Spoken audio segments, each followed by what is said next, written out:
Can I be really honest for a second? You're probably doing your healing wrong. Did that trigger you? Good.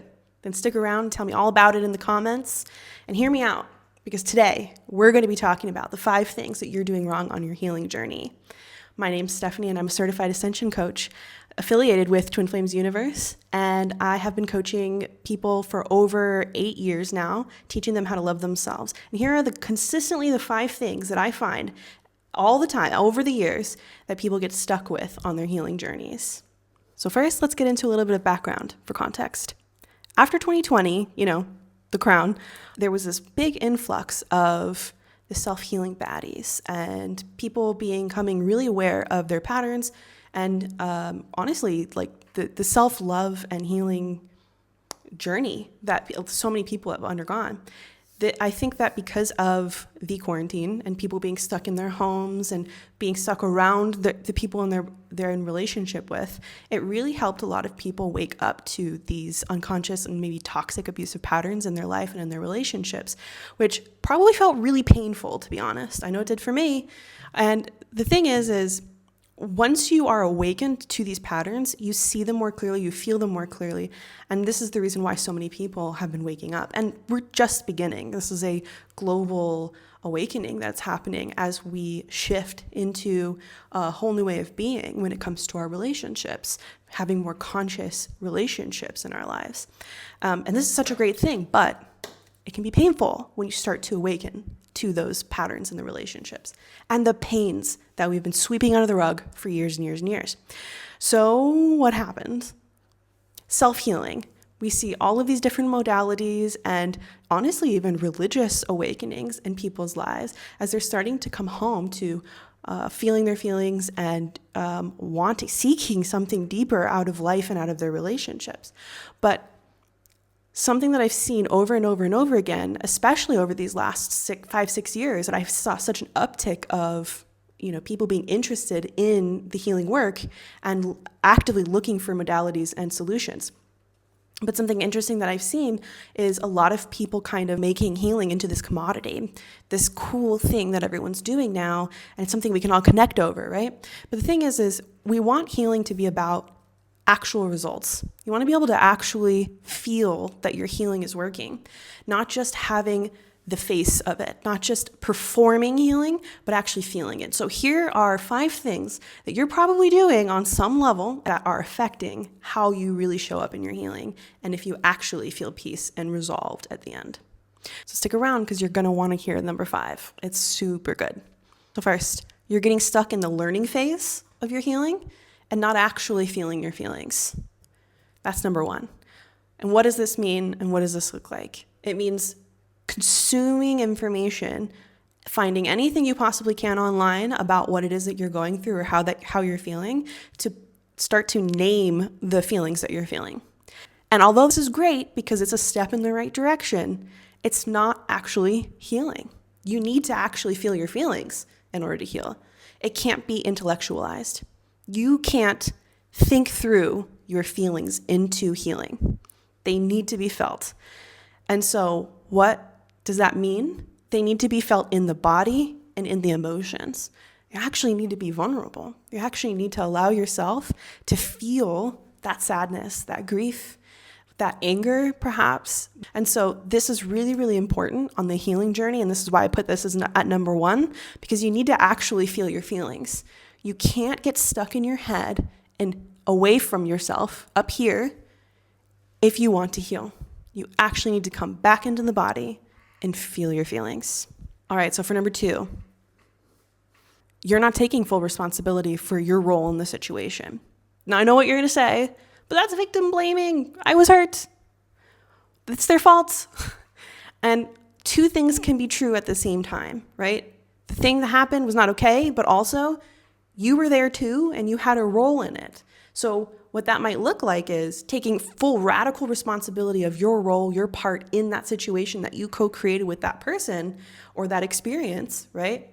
It's radical humility and being able to say, what could I do differently next time so that I don't co-create that experience again for myself? And some ways that we can do this is setting boundaries, right? If there's a certain person in your life that you know has a certain pattern, you need to be able to set proper boundaries on that relationship so you don't keep putting yourself into situations where you will get hurt again because you already know their pattern. Your role, you don't need to change them. That's not going to make any healing happen, right? But you need to be able to start taking responsibility for you and making changes in yourself that you need in order to protect yourself and support yourself, right? Probably heard, and maybe you experience this yourself, that you may have had a really painful experience with someone, and then you continue to attract the same experience again emotionally in the next person, and then the next person, and the next person. Why? Well, it's because this work hasn't been done yet. This work that we're talking about together today. It's because you haven't healed it.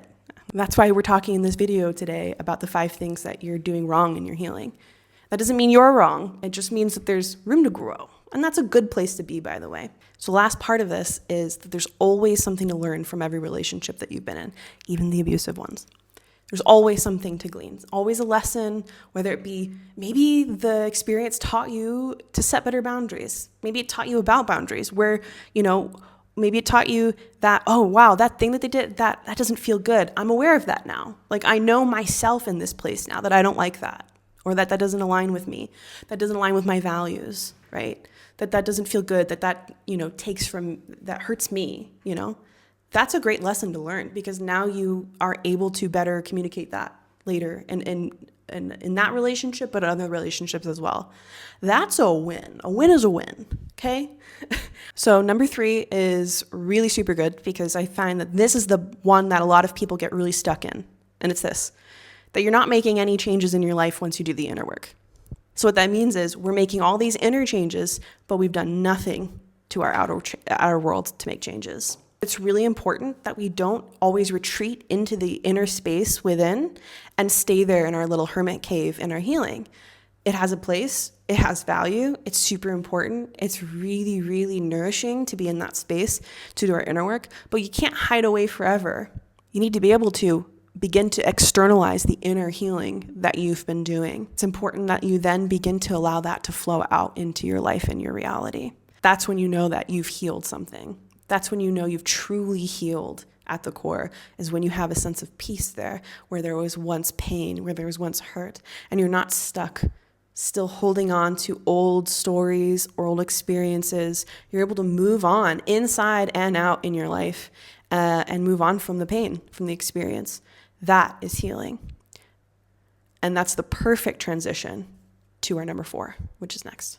Number 4 is you're not being compassionate enough with yourself on your journey. So often I see people constantly pushing themselves through their healing, like that there's this end goal, there's this, it's like a race. They got to get there to the end. I got to heal this. But that's not going to get you where you want to go. That's actually going to hold you back from moving forward, because where we're going is somewhere that you cannot push yourself into or control, because healing is peace. The end goal is peace in all of it. That's what healing is.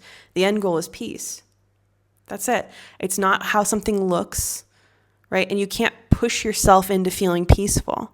It's something you arrive to on your own path at your own time. And that's something that's really sacred and really, it requires a lot of patience with yourself.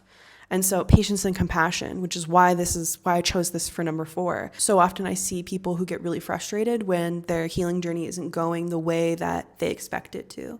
So like if they're not able to move through a certain experience or feeling in a time frame that they've predetermined for themselves, they should move through. And this is not very compassionate to yourself. It's not very loving. So the key here is to release that need to get somewhere, the need to control, and instead add a lot more compassion. Be a lot more compassionate. The fact that you're healing, the fact that you're seeing this, you're making a new choice is already incredible. It's already absolutely incredible. The fact that you're willing to look at these things and recognize, I need change here, and I need love. I need love. I'm in pain here. That is so courageous and requires so much willpower and inner strength to be able to get to, you're already doing fantastic. So we don't need to push or control to get to any certain specific result here. You just need more love. That's what it is, more compassion. How can I love myself more here? Number 5 is definitely for those, it's for everybody, but it's definitely for those who've been on the healing journey for a while, because I can almost guarantee you that you could do a little bit better in this place. And number 5 is this, it's you're not loving yourself to completion. So what does that mean? It means that you're giving yourself love just enough to stop the hurt. You love yourself to a certain point, maybe a certain love ceiling, that you're used to being loved in that place, and then you think that you're done. You complete it. You say, okay, I'm done, and you shift your attention and your energy in another part of you, another place within.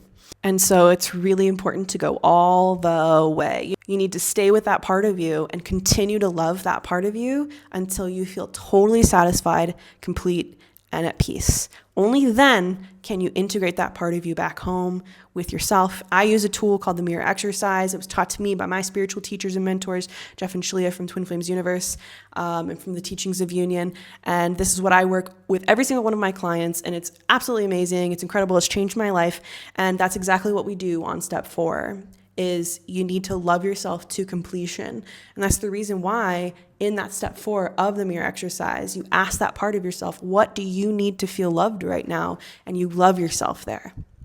And so you don't just do a little bit and then you skitter off to do something else. You have to go all the way. You keep asking yourself that over and over and over again until that part of you communicates it is complete. It communicates that it is satisfied. It's not just kind of a little bit like got its, wet its whistle.